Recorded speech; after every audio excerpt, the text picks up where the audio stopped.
Welcome to 108 news Telugu బులెటిన్ల ముందుగా headlines. బడుల్లో ఇక ప్రోగ్రెస్ కార్డులు ఉండవు, కూటమి సర్కార్ కీలక నిర్ణయం. యంగ్ డైరెక్టర్కి ఛాన్స్ ఇచ్చిన చిరంజీవి.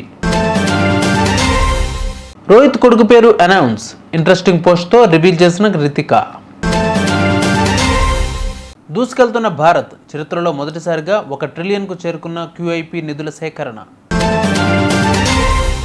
ఇలాంటి ట్రిక్కులు వాడి ఫస్ట్ డే రికార్డులు సెట్ చేస్తున్న భారీ సినిమాలు. ఆంధ్రప్రదేశ్ రాష్ట్ర వ్యాప్తంగా ఉన్న స్కూళ్లలో కూటమి సర్కార్ సరికొత్త సంస్కరణలకు నడుం బిగిస్తోంది. విద్యార్థులకు ప్రోగ్రెస్ కార్డులకు బదులు హోలిస్టిక్ కార్డులు అంటే సమగ్ర ప్రగతి పత్రాలు ఇవ్వాలని తాజాగా పాఠశాల విద్యాశాఖ నిర్ణయించింది. గతంలో ప్రతి తరగతికి ప్రోగ్రెస్ కార్డులు ఇచ్చేవారు. వీటిల్లో విద్యార్థుల హాజరు, పరీక్షల్లో వారు సాధించిన మార్కులను పొందుపరిచేవారు. కానీ వీటి స్థానంలో కొన్ని మార్పులు చేసి హోలిస్టిక్ కార్డులను రూపొందించారు. వీటిని రాష్ట్రంలోని అన్ని ప్రభుత్వ పాఠశాలల విద్యార్థులకు ఇవ్వనున్నారు. హోలిస్టిక్ కార్డుల లోపల పేజీలో క్యూఆర్ కోడ్ను పొందుపరిచారు. ఫోన్ ద్వారా దీన్ని స్కాన్ చేసి విద్యార్థి అభ్యసన సవాళ్లను గుర్తించడానికి వీలుగా ఇది ఉపయోగపడుతుంది. అలాగే విద్యార్థి అభిరుచులు, ఆసక్తులు, విద్యాపరమైన సామర్థ్యాలు, సవాళ్లను ప్రతి 6 నెలలకు ఒకసారి ఇందులో నమోదు చేస్తారు. విద్యార్థి బ్లడ్ గ్రూప్, ఎత్తు, బరువు, బిఎంఐ వంటి తదితర అంశాలు కూడా నమోదు చేయాల్సి ఉంటుంది. హోలిస్టిక్ కార్డుల ద్వారా విద్యార్థి సర్వతోముఖాభివృద్ధిని ఎప్పటికప్పుడు అంచనా వేయవచ్చని విద్యా అధికారులు చెబుతున్నారు.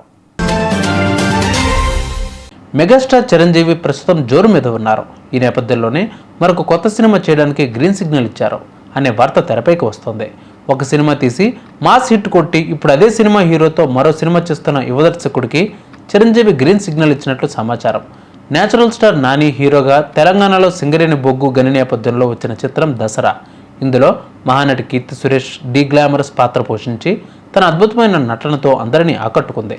అంతేకాదు ఈ సినిమాతో శ్రీకాంత్ ఉద్దెల ఇండస్ట్రీకి దర్శకుడిగా పరిచయం అయ్యారు. తొలి సినిమాతోనే మంచి పేరు సంపాదించుకున్నారు. విమర్శకుల ప్రశంసలతో పాటు బాక్సాఫీస్ వద్ద కూడా మంచి విజయం అందుకుంది.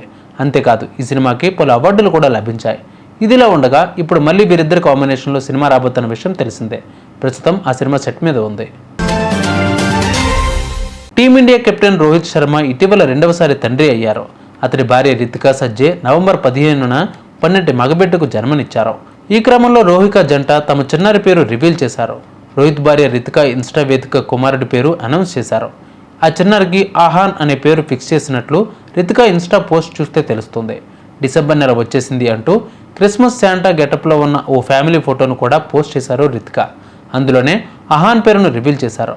ఇక సోషల్ మీడియాలో పెట్టిన ఆ పోస్టర్లో ఉన్న బొమ్మలకు రితికా, రోహిత్ శర్మ, సమ్మీ, అహాన్ అనే పేర్లు కూడా పెట్టారు. దీనితో అభిమానులు ఆ పేరుకు అర్థం ఏమిటని ఇంటర్నెట్లో తెగ వెతికేస్తున్నారు. క్వాలిఫైడ్ ఇన్స్టిట్యూషనల్ ప్లేస్మెంట్ అంటే క్యూఐపీ మార్గం ద్వారా నిధుల సేకరణ క్యాలెండర్ ఇయర్ 2024లో 1 ట్రిలియన్ మార్కును దాటింది. ఈ మార్గం ద్వారా చరిత్రలో ఎన్నడూ లేని అత్యధిక మొత్తం ప్రస్తుతం సంవత్సరంలో వచ్చింది. క్వాలిఫైడ్ ఇన్స్టిట్యూషనల్ ప్లేస్మెంట్ డేటా ప్రకారం CY24లో ఇప్పటి వరకు 80 కంపెనీలు రికార్డు స్థాయిలో 1.13 ట్రిలియన్లు సేకరించాయి. ఇది CY23లో 35 కంపెనీలు 38,240 కోట్లను సేకరించిన అదే కాలంతో పోలిస్తే 3 రెట్లు అధికం. CY20లో 25 కంపెనీలు క్యూఐపీ మార్గం ద్వారా 80,816 కోట్లను సమీకరించినప్పుడు మునుపటి గరిష్ట స్థాయి కంటే ఎక్కువగా ఉన్నట్లు చూపిస్తోంది. త్వరలో డిసెంబర్ 5న పుష్ప 2 సినిమా రాబోతోంది. పుష్ప 2 సినిమా RRR మొదటి రోజు కలెక్షన్స్ రికార్డుని బ్రేక్ చేయాలని చూస్తోంది. అయితే గతంలో ఫస్ట్ డే అంటే రిలీజ్ అయిన మొదటి రోజు కలెక్షన్స్తో రికార్డులు చెప్పేవాళ్ళు. కానీ గత కొంతకాలంగా సరికొత్తగా ఫస్ట్ డే కలెక్షన్స్ లెక్కలు వేస్తున్నారు. ఇటీవల ప్రీమియర్ షోలు అని చెప్పి ముందు రోజు రాత్రి సినిమాలు వేస్తున్న సంగతి తెలిసిందే. ఇక బెనిఫిట్ షోల సంగతి సరే. కొన్ని సినిమాలు రిలీజ్కు ముందు రోజు రాత్రి స్పెషల్ ప్రీమియర్స్ వేస్తూ ఉంటారు. దీనితో ఆ ప్రీమియర్స్ ద్వారా వచ్చే కలెక్షన్స్ కూడా మొదటి రోజు కలెక్షన్స్లో కలిపేసుకుంటున్నారు.